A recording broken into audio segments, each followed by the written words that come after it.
Olá, nesse vídeo irei fazer uma simulação usando como base a modelagem empírica. Modelagem empírica busca representar o comportamento de um sistema a partir de dados experimentais, sem a necessidade de usar leis físicas, como conservação de massa ou energia. Ela se baseia em observações e ajuste de modelos matemáticos aos dados. Ela coleta os dados de entrada e saída do sistema, escolhe uma estrutura de modelo que pode ser linear, arcs, narcs, entre outros, e ajusta os parâmetros do modelo usando técnicas de estimação, como mínimos quadrados ou RLS. Um exemplo é: você tem dados de temperatura de um reator e quer um modelo que estime a temperatura com base no fluxo. Em vez de usar equações de energia, você ajusta a equação polinomial ou modelo ARCS, que eu irei falar mais para frente. O exemplo que eu escolhi foi um reator de tanque, um reator CSRT. É um tipo de reator ideal e comum em engenharia química e modelado através de balanços de energia e massa. Dada uma reação A até B exotérmica, realizada em um CSRT que possui uma camisa por onde passa um fluido refrigerante. Através dos balanços de massa e energia, obtém a seguinte representação. Esse é o sistema de EDOS que representa o reator CSRT. Essas são as equações diferenciais e esses são os parâmetros dados para o sistema. Indo para o código, eu irei utilizar as seguintes bibliotecas: fsolve, solvevp, plt, numpy como np e ccf e acf, que são funções para autocorrelação e correlação cruzada, que explicarei mais para frente. Você define os parâmetros dados aqui mais para cima e coloca todos eles em uma lista única. Isso ajuda, isso facilita na hora, isso facilita mais para frente.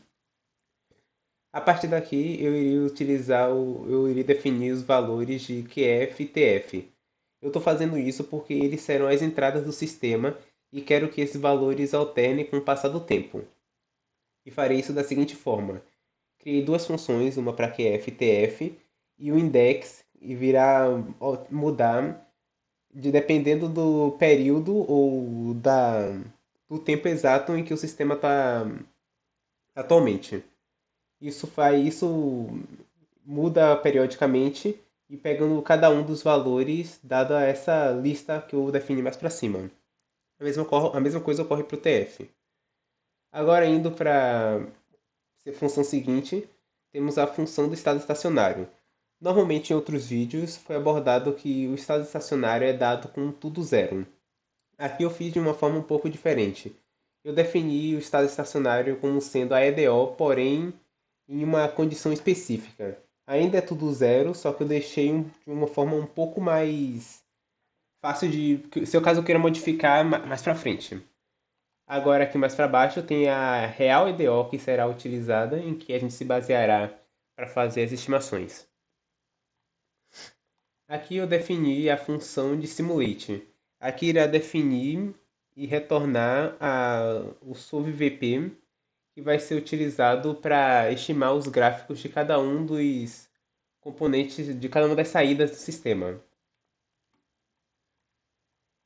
Eu vou definir tsim para saída de tempo e xsim para saída de cada um das saídas aqui. O CA, o T, o TC e o H. Aqui eu fiz um loop para plotar os gráficos, que vocês vão ver da seguinte forma.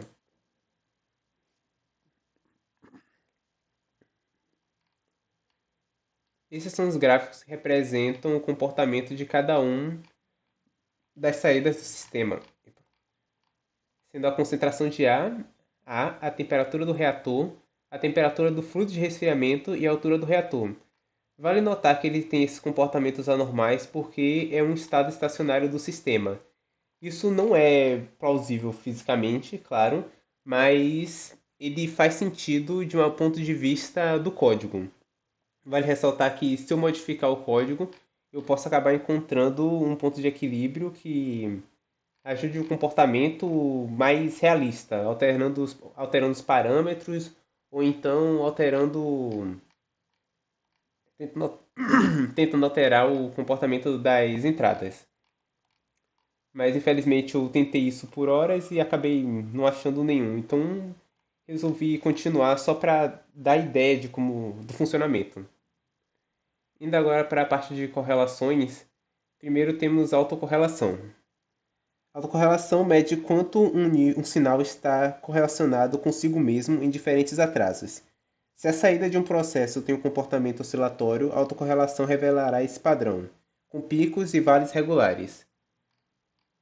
Para fazer a autocorrelação, primeiro você precisa separar cada uma das saídas, sendo CA, T, TC e H. A mesma coisa para as entradas. Você transforma isso em um vetor, então bota tudo em dados experimentais. Essas partes aqui significa que se eu pego um T experimental, por exemplo, é a mesma coisa que o T simulado, que eu vou considerar, e porém com... Agora, antes de passar para a próxima etapa, eu tenho que dizer uma coisa. Anteriormente eu disse que a modelagem empírica não precisa de equações, não precisa de fórmulas. É verdade. Porém, nesse caso desse reator CSRT, eu não tenho dados experimentais. Então, por isso que eu estou fazendo essas tabelas e gerando esses dados.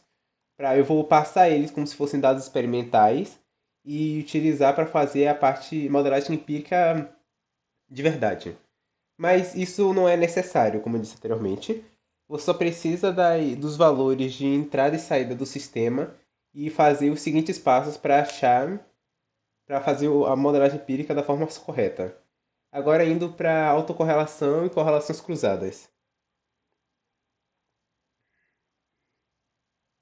Autocorrelação mede quanto um sinal está correlacionado consigo mesmo em diferentes atrasos, também chamados de lags. Se a saída de um processo tem um comportamento oscilatório, a autocorrelação revelará esse padrão. Antes de mais nada, você precisa definir os valores de saída e de entrada de forma vetorial. No caso, eu peguei os valores do x simulado anteriormente e separei eles para cada uma das saídas. Fiz a mesma coisa para o QF e TF.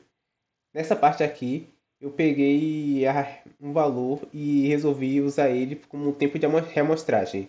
Isso significa que eu vou criar um T experimental. Isso significa que, dado um T sim, um T simulado, a cada três valores ele vai pegar um. Isso ajuda a reduzir carga de trabalho para a máquina. Ajuda a tornar ela mais rápida. Faça isso para todas as saídas e entradas, até mesmo para o tempo.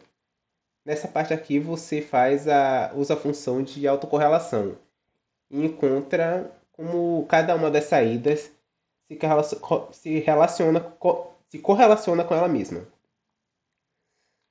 Nessa parte aqui então você plota os gráficos. Como vocês podem ver, as saídas têm bastante autocorrelação. Já vou dizendo aqui anteriormente que eu vou basear para fazer as partes de modelo ARCS, que vai ser a forma de modelagem empírica que eu utilizarei, em pontos que estão acima de 0,8.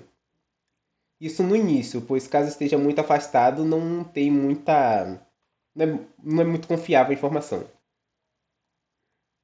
Aqui eu farei a comparação dos dados experimentais, que eu tornei experimental, com os dados reais, para vocês verem que não tem uma diferença tão absurda como alguns podem imaginar.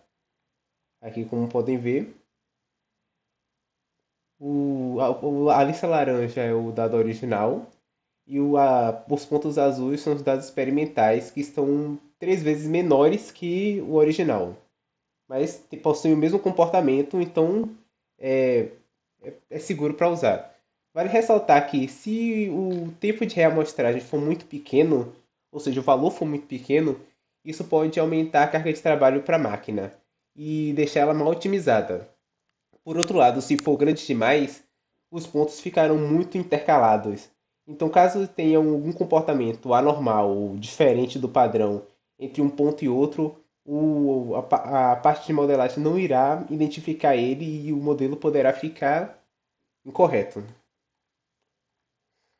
Indo agora para as correlações cruzadas, eu primeiro vou fazer as correlações cruzadas com ambas as entradas, QF e TF.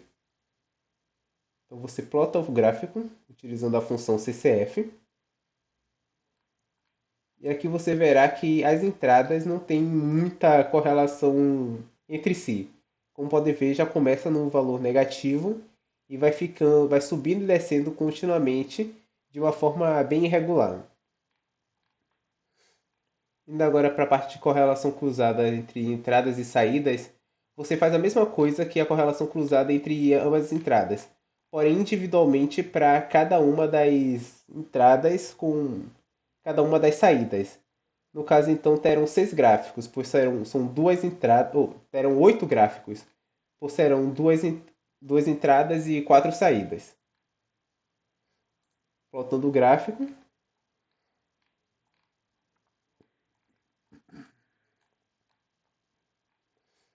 Aqui pode ver, de novo, não tem muitos elementos que se correlacionam entre entrada e saída. O mais próximo que chegou aqui foi o QF e o TF. Deixa eu ver. E apenas, pois todos os outros têm um valor perto de zero ou até mesmo negativo. E como eu disse anteriormente, só vou considerar os que estão acima de 0,8. Indo agora para a correlação cruzada das saídas, faz a mesma coisa dos dois últimos blocos, porém apenas com as saídas. Vale ressaltar que não faz diferença você estar na primeira ou segunda posição. Então, a correlação cruzada entre a concentração de A do elemento A e temperatura não faz sentido se for CaXP, TXP ou TXP, CXP. É a mesma coisa. Então, não fica repetindo porque isso será apenas. Porque isso é desnecessário. Voltando agora aos gráficos. Aqui vocês podem ver já tem uma pequena diferença. O T e TC têm uma correlação cruzada bastante alta. Os outros elementos, por outro lado, nem tanto. O T e o H e o TC e H até que tem uma correlação mais elevada, porém ainda não está perto do 0,8%. Agora chegamos na parte de estimação, o qual usaria o modelo ARCS. É uma estrutura empírica linear amplamente usada para representar sistemas dinâmicos com entrada e saída. A R significa autorregressivo. Ele usa saídas passadas para prever a atual. X vem de exógeno. Usa entradas passadas para prever a saída atual. As vantagens dele é que ele é simples e rápido, funciona bem para sistemas lineares e é útil como modelo inicial. No caso, aqui começamos da seguinte forma. Eu seleciono o vetor de saída esperado, a variável dependente, a partir do índice 3. Isso porque na parte de defasagens vai ter até 3 pontos que fazem correlação de forma correta. Mas eu vou explicar daqui a pouco. No caso, eu estimo o vetor YXP1, que tem como variável dependente o CA, que é a concentração em A. Aqui eu crio uma matriz de zeros para as variáveis explicativas, os regressores. Eu botei 3 porque só vão ter 3 variáveis explicativas para PSI, para Psy1. No caso, como vocês podem ver aqui, as únicas defasagens que tem giram em torno do próprio CA. Isso porque CA foi o único elemento que fez uma correlação aceitável com ele mesmo. Você lembra quando eu disse anteriormente que eu só ia considerar pontos que estão acima do 0,8? Isso que eu quis dizer. CA foi o único elemento que tinha pontos acima do 0,8, sendo para autocorrelação ou para correlação cruzada. No caso, ele teve 3 pontos. Aqui eu faço a estimativa dos parâmetros modelo ARCS usando o método dos mínimos quadrados e utiliza essa fórmula para realizar. Nessa parte eu calculo a saída prevista pelo modelo ARCS multiplicando a matriz Psi1 pelos parâmetros estimados. Dessa forma eu crio a partir daqui eu consigo criar um gráfico que vai simular ou tentar estimar o comportamento dos dados usados. Eu faço a mesma coisa para as demais saídas. Nessa parte aqui eu faço para a temperatura. Como vocês podem ver, aqui já tem alguns valores diferentes.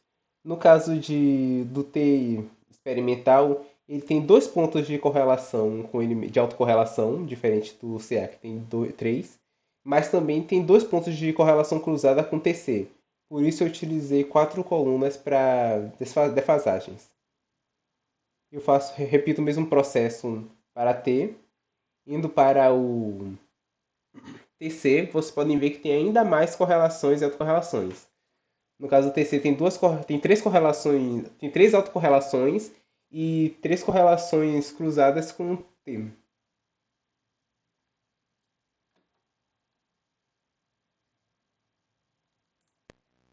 Indo agora para TC, vocês podem ver que tem ainda mais pontos de correlação. No caso, três pontos de autocorrelação e três pontos de correlação cruzada com T. Se vocês repararem, ele tem mais pontos de correlação cruzada com T. Isso não está errado. Isso significa apenas que quando eu fiz para a estimação de T, eu decidi usar apenas dois pontos de correlação cruzada com TC, mas para fazer com TC eu decidi usar três pontos de correlação cruzada com T. Isso, quanto mais pontos tem, mais preciso o modelo é, porém mais carregado o sistema fica. Mas ele explicar melhor quando for fazer a saída H. A partir daqui eu uso três regressores para T e três regressores para TC da autocorrelação. E mais uma vez repito o mesmo processo. Agora, por fim, temos o modelo ARCS para a saída H. No caso, os únicos elementos que a H tem uma correlação boa é com ele mesmo. Então, no caso da autocorrelação. Se vocês forem olhar o gráfico mais para cima, verão que tem dezenas de pontos de autocorrelação H que está acima de 0,8. Isso quer dizer que eu poderia utilizar todos eles para fazer a estimação mais precisa. Porém, como eu disse anteriormente, isso sobrecarregaria o sistema. Também tem um outro problema chamado oversteering. Significa que o modelo se adapta demais aos parâmetros que eu utilizo e ele só vai funcionar para aquela situação. É como se você, por exemplo, um estudante estuda muito para uma prova e decora todas as respostas. Aí depois, quando vai fazer uma prova diferente, ele não sabe responder. Mais uma vez, eu repito o mesmo processo e a partir daqui eu ploto os gráficos.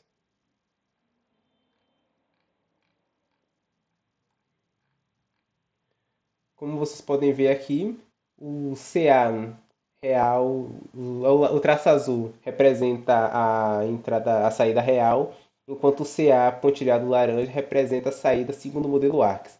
Vocês podem ver que tem algumas variações no comportamento dos gráficos, com exceção do TC que está quase perfeito, e do H também. Isso ocorre justamente pelo que eu falei. Eles têm mais pontos de correlação, então o modelo para eles fica ainda mais preciso, porém sobrecarrega o sistema. Por fim, esse foi a última etapa para a parte de simulação de modelagem empírica. Agradeço pela atenção. Na descrição do vídeo terão um link para o Drive, onde terá um documento que irá explicar. E com isso acaba a parte de simulação para modelagem empírica. Na descrição do vídeo terá um link para o Drive com um roteiro, caso vocês tenham interesse de saber mais sobre modelagem empírica, além, é claro, do código que eu utilizei aqui. Agradeço pela atenção.